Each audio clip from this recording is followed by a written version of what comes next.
जय भीम दोस्तों, आज हम आपको भारत के एक ऐसे व्यक्ति से मिलवाएंगे। इनके बारे में बहुत कम लोग जानते हैं। इनके बारे में सुनेंगे तो आप भी चौंक जाएंगे। सुनकर आपके अंदर एक नई ऊर्जा मिलेगी। इन्होंने बिना किसी डर व दबाव के जय भीम का नारा दिया, दलितों के उत्थान के लिए अथक प्रयास किया। वे बाबा साहब डॉक्टर भीमराव अंबेडकर के कट्टर अनुयायी थे। उनका नाम इतिहास में अमर हो गया। वीडियो को शुरू करने से पहले आपको बता दें कि वीडियो को पूरा जरूर देखें, क्योंकि आधी अधूरी बात आपको घातक सिद्ध हो सकती है।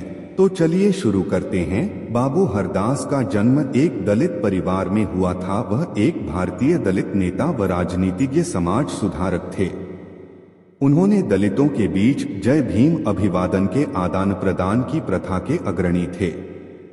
वह मध्य प्रांत में एक प्रमुख श्रमिक नेता भी थे। बाबू हरिदास एक अकेले व्यक्ति थे जिन्होंने जय भीम का नारा दिया। उनको जय भीम शब्द का जनक कहा जाता है।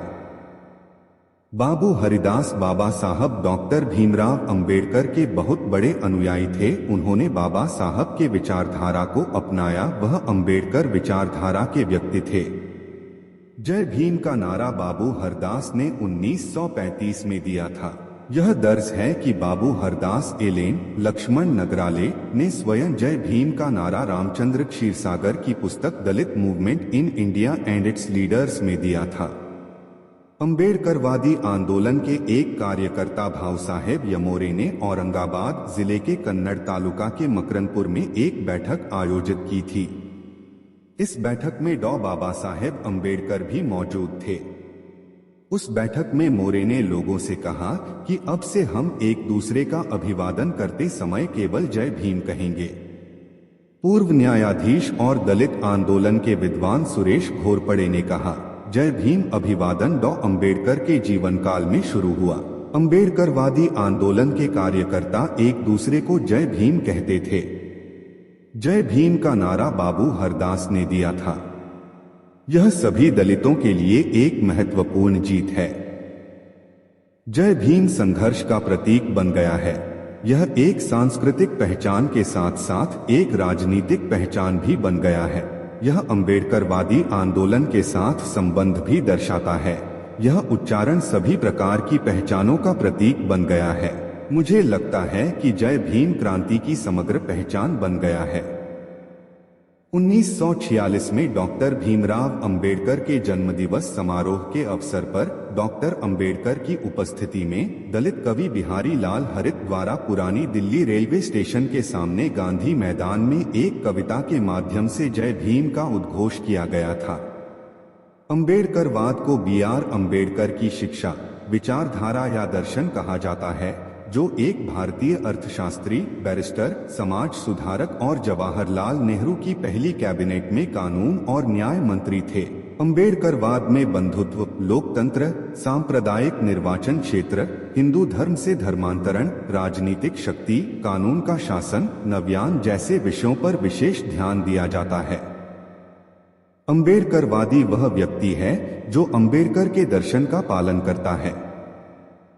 अंबेडकरवादी विचारधारा के प्रतीकों में पेरियार, ज्योतिराव फुले और अन्य भी शामिल हैं।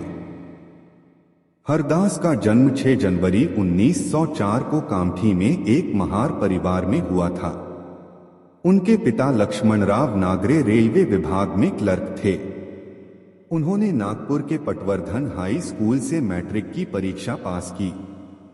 उन्होंने नागपुर में आर्य समाज के स्वामी ब्रह्मानंद से संस्कृत का भी अध्ययन किया।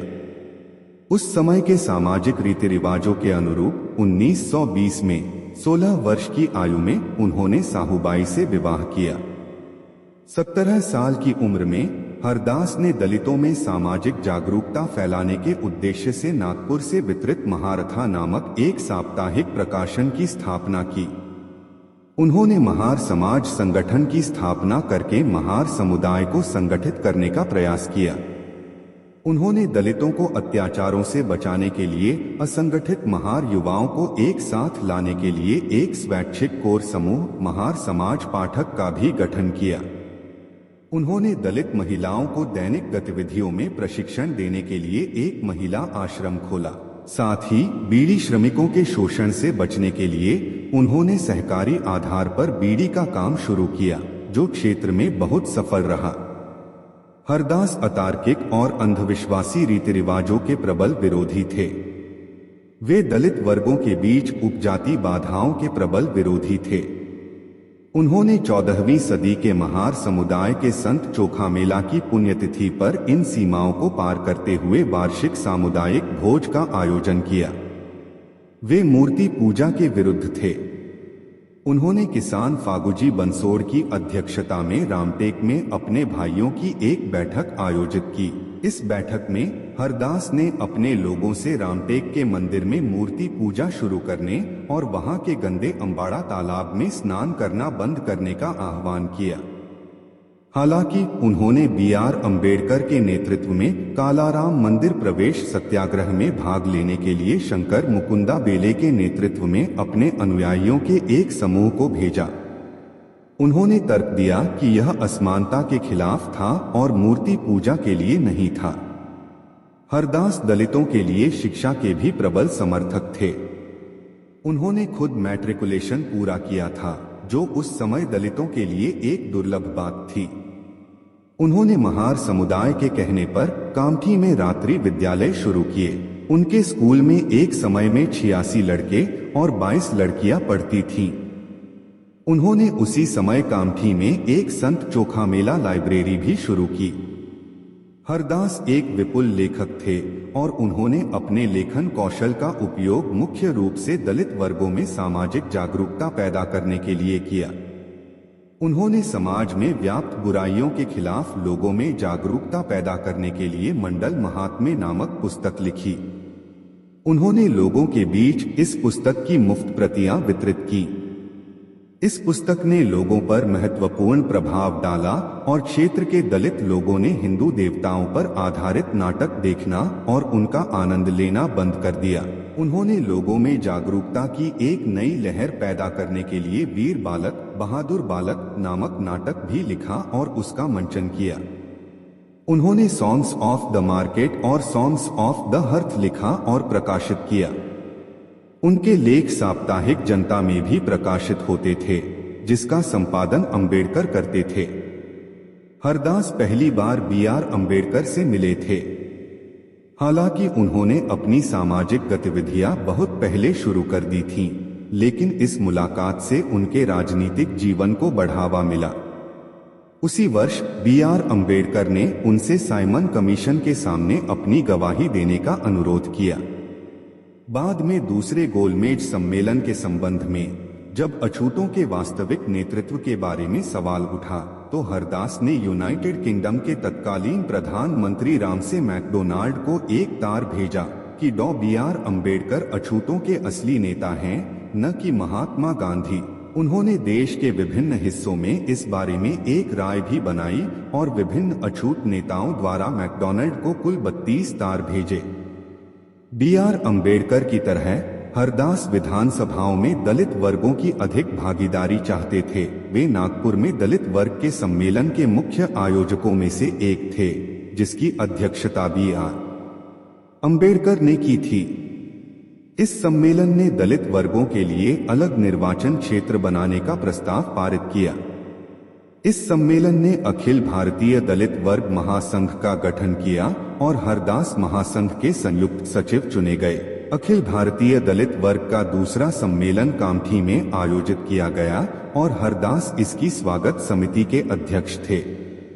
इस बैठक में उन्हें महासंघ के राष्ट्रीय निकाय के सचिव के रूप में चुना गया।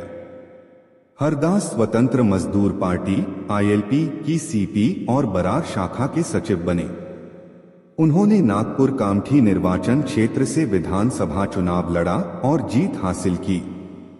उन्हें ILP की CP और बरार शाखा के अध्यक्ष के रूप में भी नामित किया गया था।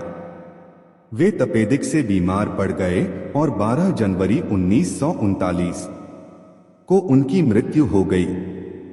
हरदास ने अपनी मृत्यु के बाद भी दलित वर्गों पर महत्वपूर्ण प्रभाव छोड़ा। जैसे एक धूमकेतु दिखाई देता है, पूरे आकाश में रोशनी लाता है और फिर तुरंत गायब हो जाता है। वैसा ही हरदास के साथ हुआ। उनके द्वारा गढ़ा गया अभिवादन वाक्यांश जय भीम भारत में दलितों के बीच अभिवादन का एक सामान्य शब्द बन गया है। यह भारत में दलितों की एक प्रमुख और राष्ट्रीय स्तर की पार्टी बहुजन समाज पार्टी का एक औपचारिक अभिवादन वाक्यांश भी है। B.R. अम्बेडकर के अनुसार समाज हमेशा वर्गों से बना होता है, उनकी नींव अलग अलग हो सकती है। समाज में एक व्यक्ति हमेशा एक वर्ग का सदस्य होता है, चाहे वह आर्थिक, बौद्धिक या सामाजिक हो। यह एक सार्वभौमिक सत्य है और प्रारंभिक हिंदू संस्कृति इस नियम का अपवाद नहीं हो सकती थी, और हम जानते हैं कि यह नहीं थी। तो कौन सा वर्ग सबसे पहले जाति में बदल गया? क्योंकि वर्ग और जाति एक तरह से अगले दरवाजे के पड़ोसी हैं, जो केवल एक खाई से अलग होते हैं। जाति एक बंद सामाजिक समूह है। अछूतों को अच्छे कपड़े न पहनने के लिए मजबूर किया जाता था, लेकिन अंबेडकर के लिए सूट राजनीतिक प्रतिरोध की एक रणनीति थी, सत्ता का दावा था। जाति से ग्रस्त समाज में जाति की बाधा को तोड़ने का एक साधन था। अंबेडकर ने अछूतों के लिए विधानसभा में अपने प्रतिनिधि भेजने के लिए एक अलग निर्वाचन क्षेत्र का प्रस्ताव रखा, लेकिन गांधी ने इसका विरोध किया और पूना समझौते के बाद उनकी हार हुई। लेकिन बाद में उन्होंने सेटलमेंट कमीशन की स्थापना की वकालत की, जो अनुसूचित जातियों के लिए अलग गांव प्रदान करेगा। नमस्कार, अपनी वाणी को यहीं पर समाप्त करते हैं। अगर हमारा वीडियो पसंद आया हो तो वीडियो को लाइक एवं सब्सक्राइब करें। नमस्कार।